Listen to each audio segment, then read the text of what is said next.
भगवत गीता यथारूप अध्याय 3 कर्म योग श्लोका 3.12 इष्टान् भोगान् हि वा देवा दास्यन्ते यज्ञभाविता तह दत्तान् अपिर्दायेभ्या या भुक्ते स्तेन एवसा। भावार्थ, जीवन की विभिन्न आवश्यकताओं की पूर्ति करने वाले विभिन्न देवता यज्ञ संपन्न होने पर प्रसन्न होकर तुम्हारी सारी आवश्यकताओं की पूर्ति करेंगे, किंतु जो इन उपहारों को देवताओं को अर्पित किए बिना भोगता है वह निश्चित रूप से चोर है। तात्पर्य, देवतागण भगवान विष्णु द्वारा भोग सामग्री प्रदान करने के लिए अधिकृत किए गए हैं, अतः नियत यज्ञों द्वारा उन्हें अवश्य संतुष्ट करना चाहिए।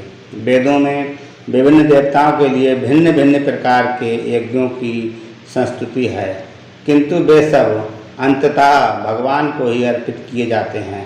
किंतु जो ये नहीं समझ सकता कि भगवान क्या हैं, उसके लिए देव यज्ञ का विधान है। अनुष्ठानकर्ता के भौतिक गुणों के अनुसार वेदों में विभिन्न प्रकार के यज्ञों का विधान है। विभिन्न देवताओं की पूजा भी उसी आधार पर अर्थात गुणों के अनुसार की जाती है।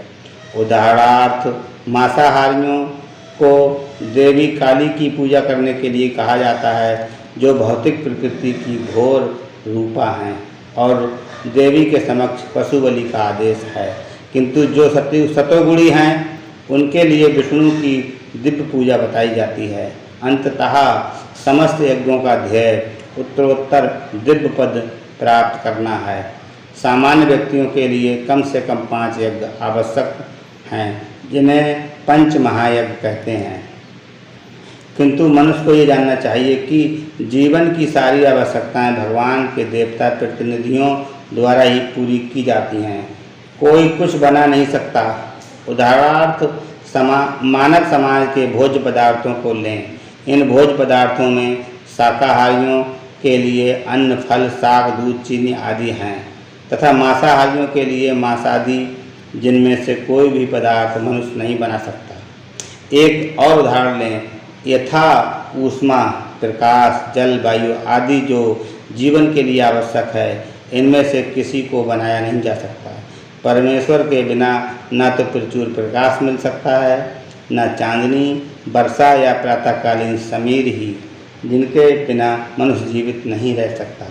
स्पष्ट है कि हमारा जीवन भगवान द्वारा प्रदत्त वस्तुओं पर आश्रित है।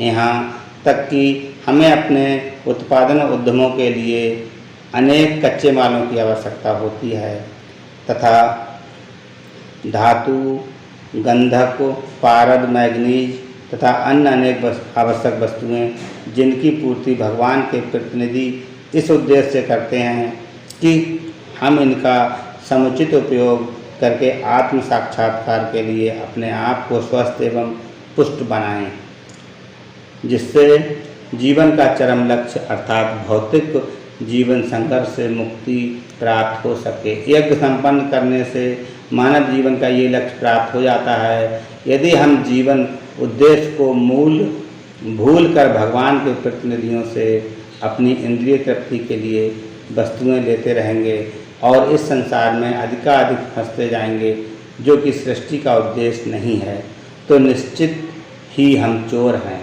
और इस तरह हम प्रकृति के नियमों द्वारा दंडित होंगे।